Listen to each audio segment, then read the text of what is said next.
Hi everyone, welcome back to the Pretty Real podcast, the place where pretty reals become pretty real. I'm your host Olivia Koo, and I'm going to be interviewing creators and entrepreneurs about the real backstory of how they grew their platforms and how you can too. And so today I have a super exciting guest, someone who has a huge platform across TikTok, Instagram, YouTube, you name it. Her name is May, so welcome Meimazing to the show.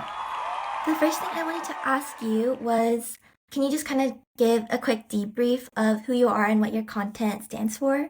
So my name is May, or Meimazing on all platforms, and I kind of just post random stuff, kind of like hair, makeup, and relatable content to just hopefully inspire and influence, or even just entertain a lot of girls around the world.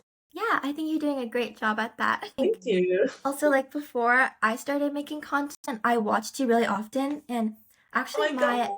younger sister, she's 13 years old, and I told her that I was interviewing you, and she told me that she watches you all the time on YouTube. So Oh my God. I wanted to ask, when did you actually start creating content, and why did you decide to start? So I created content in college and it was primarily for fun. I always really enjoyed like filming and editing, whether it be of other people or me.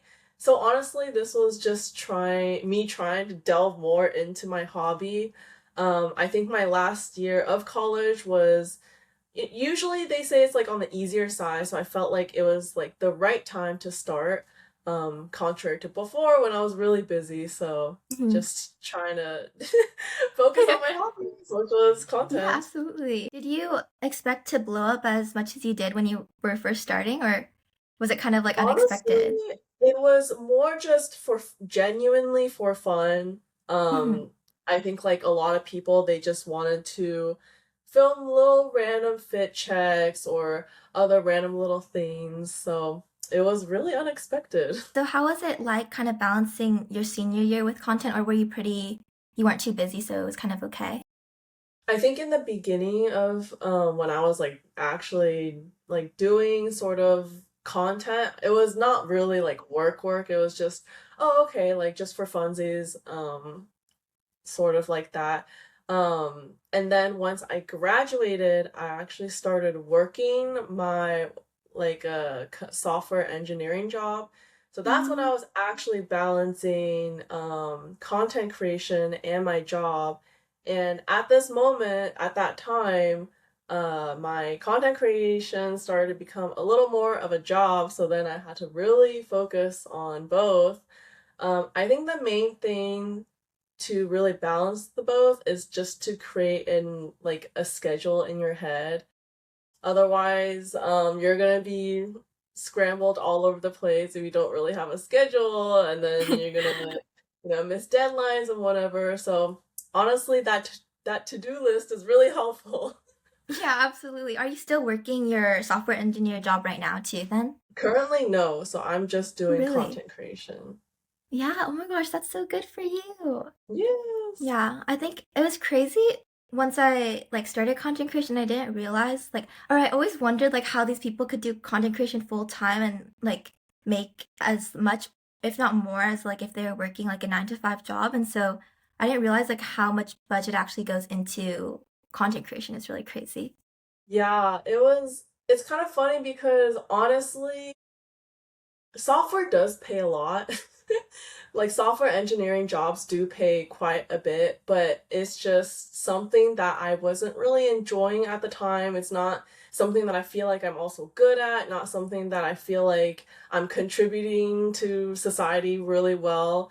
Um, so even if content creation does pay less, it's something that I really enjoy. And I think as long as you put in effort, monetary, whatever, doesn't really matter. I think something I realized and I really want to advise to a lot of people is to focus on your hobby and what you enjoy rather than going into something you don't like.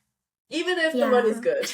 Yeah, I feel like when something you're like when you do something you're passionate about, even when it's a lot of work, sometimes it feels like a lot more like fulfilling, if that makes sense. Hmm. So, when you started creating content during your senior year, did you have like kind of reservations, or like were you worried about like, oh, like what will people think of me, or like kind of just like fear of that judgment or anything about the industry at all? People will judge you no matter what, whether it be content creation or your academic abilities.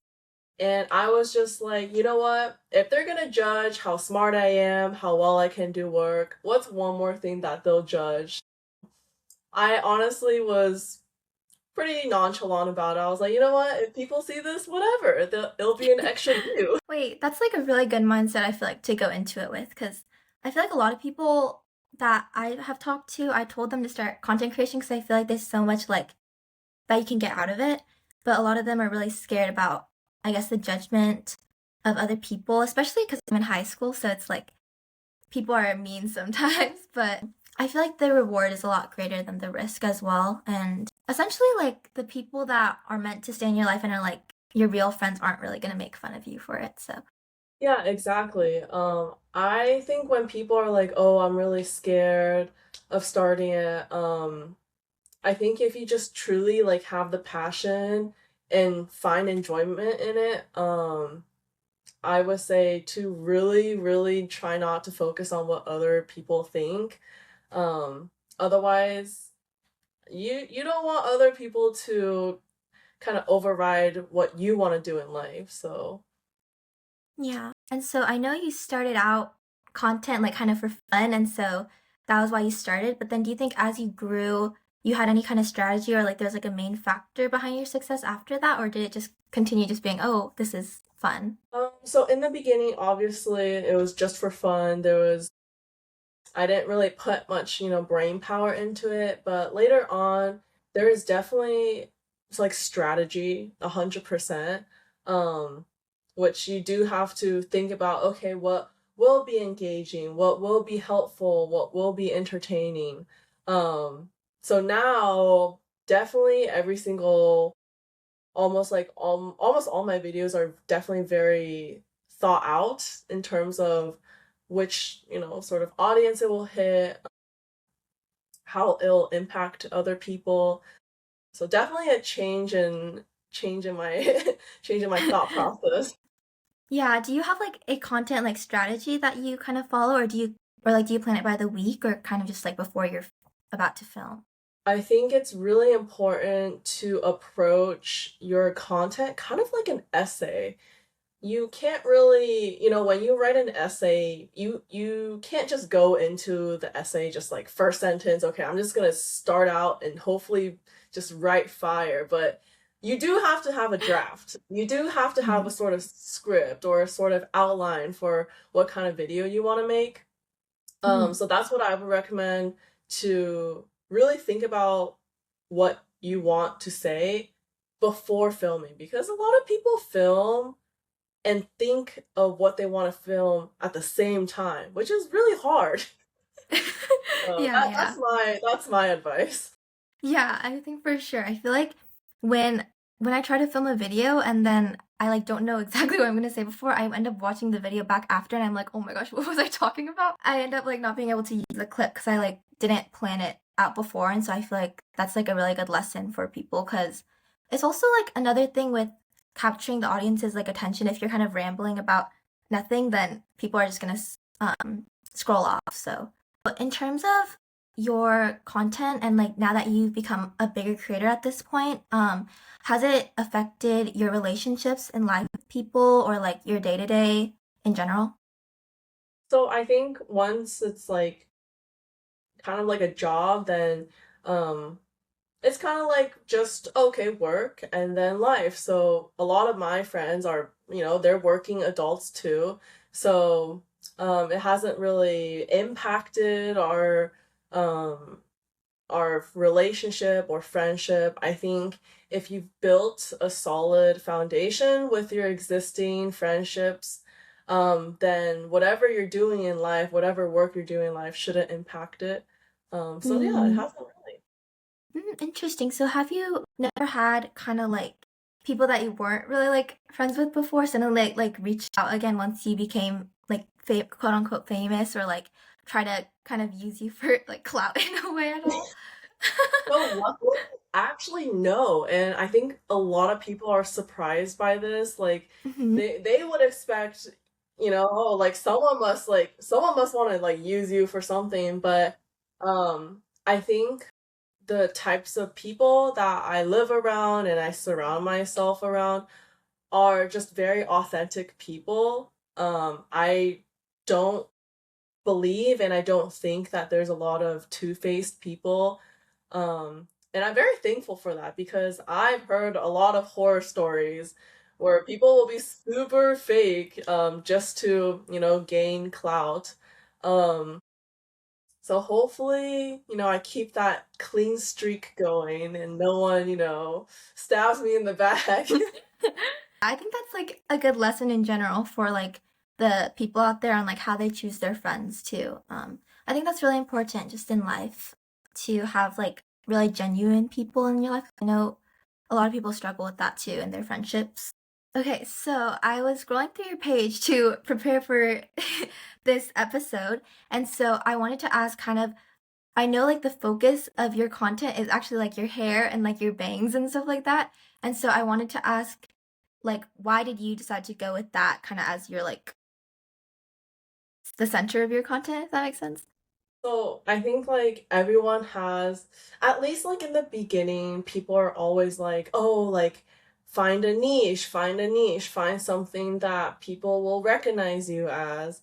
So in the beginning, I was posting just a bunch of random stuff, whatever it is. And weirdly enough, people really found my bangs and hair relatable and enjoying. So I Hmm. decided to ride on that. I was like, you know what? If people enjoy this, I'll make more. And luckily, it is a very crucial aspect of my life. Like I feel like it is always my bangs and my funny cowlick and my funny hairline and it was also nice because people found it relatable, and people found sort of authenticity in this sort of content.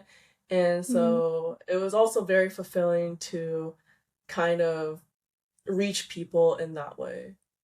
Yeah, I think it's really like kind of commendable about you too because I think a lot of times people on social media try to kind of make it their highlight reel, and so it's very hard to find authentic people online a lot of the times. And so I feel like you showing like those parts of yourself that other people can relate to is really helpful, especially to a lot of people. Even to me, I feel like when I would watch your videos, I was like, oh my gosh. I think it's also important that when you like build a niche, it's good to also scatter a little bit of other topics of your life.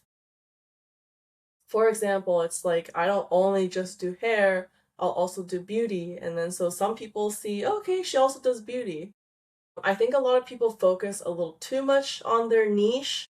That niche word is it's a double-edged sword because, it is something that people recognize you by, but it's also something to be careful as to not make it your entire thing, Mhm. so that, people can see that, oh, okay, she makes other things.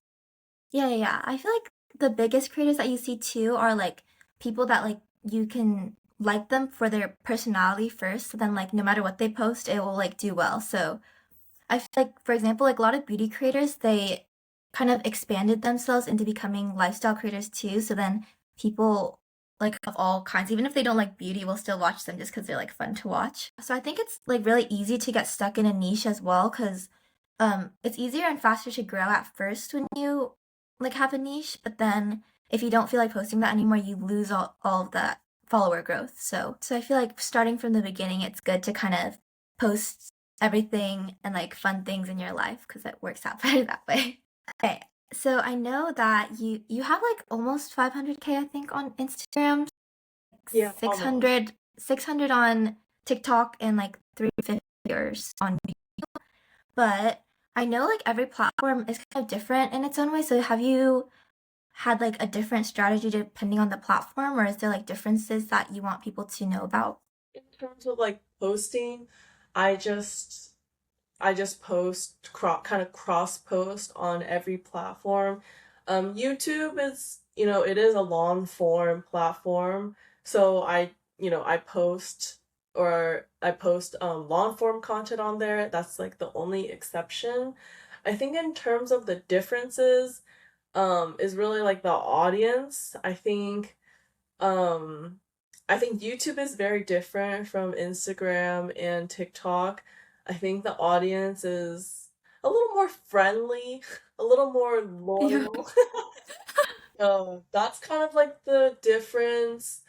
Um, I think it's also pretty nice to be able to view all three platforms because you can determine whether or not it was like an algorithm issue or just like a content issue.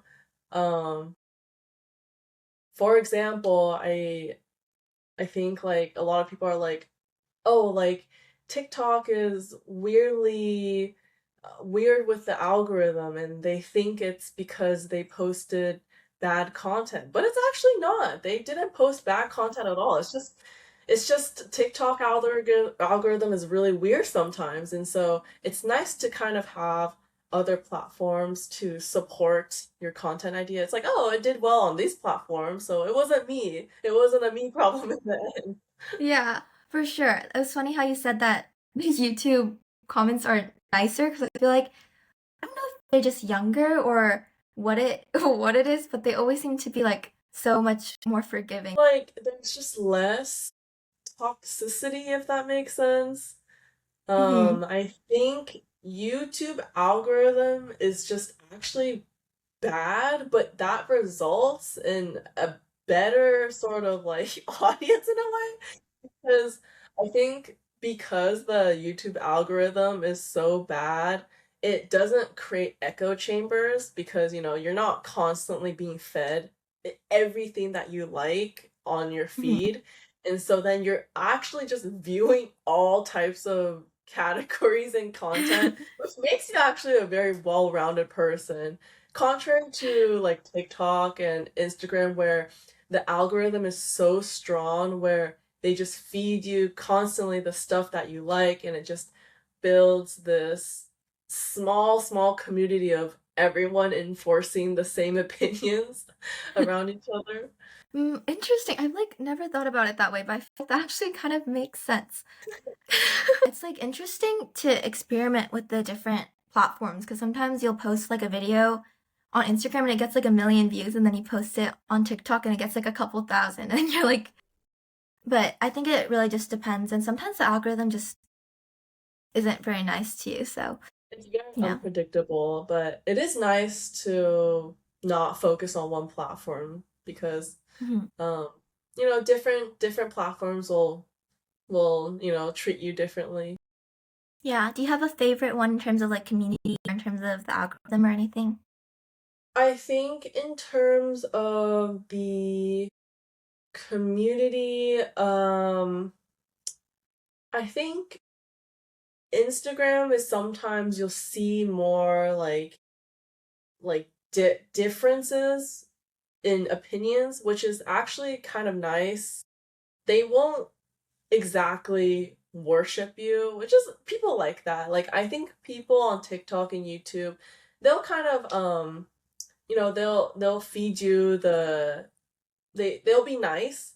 I think Instagram is a bit more brutal, but in a way, I think that's actually to me nicer because I don't really like being in an echo chamber. I kind of hate always, hearing the same positive reinforcement for myself because um if you do that, I don't think you're ever going to grow as a person.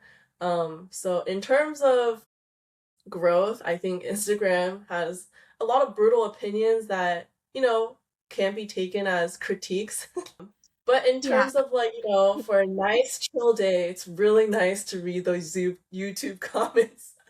Okay, so if you restarted today and you had zero followers, like for example, if somehow your account like got deleted and you were starting from scratch, What do you think you would do differently, or what would you kind of do to try to grow quickly again? I think to grow quickly, I actually started a second account because I was just kind of curious what other sort of just what other content I could do because um my main account is focused on hair and beauty, and I was just trying to make any other content just for fun. Um and I think I realized after starting two accounts from, 0 followers to a good amount, is that you really just have to post whatever. You really just have to think of something that you would watch. It's really as easy as that. Like, what would you, if you were to come across this video on your feed, would you scroll past it or would you watch it? I think that's like Mm, the easiest question. Um, and a lot of people will probably scroll past their own video, which is not good for not good for growth. So, yeah. I think one, post a lot of different categories, a lot of different communities. And two, create something that you would watch yourself. And three is to have fun because if you're not having fun, I don't think you're ever gonna, I don't think you're ever gonna enjoy this type of work. Yeah. I guess you kind of have experience doing exactly what I just talked about. You technically really did start another account from zero, and it was probably pretty recently too, or Yeah, it was, I think it's been like 3 months. oh my gosh, what's the account name? I'd love to go check it out.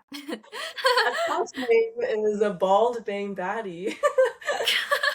It was just a spam because I think it's just nice to be able to like have a platform where you could just spam whatever you want. Yeah, that's so fun. I would love to know kind of what is the most like kind of crazy moment in your career as a content creator so far, like the funnest opportunity or something that was really like exciting and fun for you throughout your creative journey. I think the most fun part is actually just connecting with people.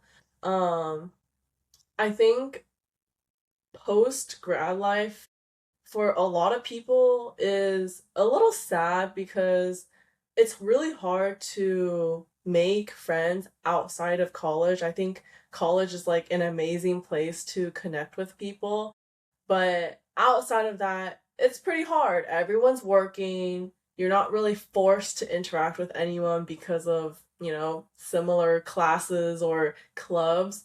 And luckily with content, I get to meet tons of different people, which is awesome because, I'm always open, and down to make friends. So it's not really an exact crazy, like specific event. I think it's just an overall really nice and awesome place to meet all different types of people. That's actually really sweet and heartwarming to hear. And I think the community is what like keeps a lot of the creators going. Is like knowing that you have this like safe space. I think Definitely.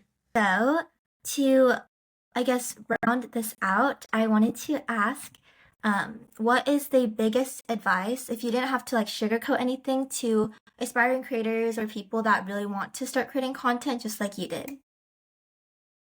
I think I went over like a lot of sort of different advices um oh, post whatever, like post a bunch of things, post something that you would watch, post often and stuff. I think if I were to give like if I were to give another advice, I guess it relates back to what I said before, but definitely post something that you would consume. Um I think sometimes people create this sort of niche, and then that they don't participate in themselves. So then it gets really tiring to kind of think of ideas and think of stuff to post when you don't even consume that sort of content yourself. I guess for example, like if somehow you built an audience off of fashion and then you yourself actually don't even really like fashion, it's like, oh, well, it's going to be really mentally tiring and hard to think of ideas if you yourself are not even consuming your niche. That was a really long-winded way of just saying post what you enjoy. It's also just like more sustainable in like the long run if you really enjoy what you're doing too. Oh yeah, And also like when you're definitely. looking for content ideas, I feel like if your feed is kind of like your own niche, then you can get ideas as you are just scrolling during your downtime. Yeah, super easily. Yeah. I think that was my last question, so I wanted you to tell our audience where they can find you online. Oh, yes. So you can find me at Meimazing on all platforms. It's just Meimazing.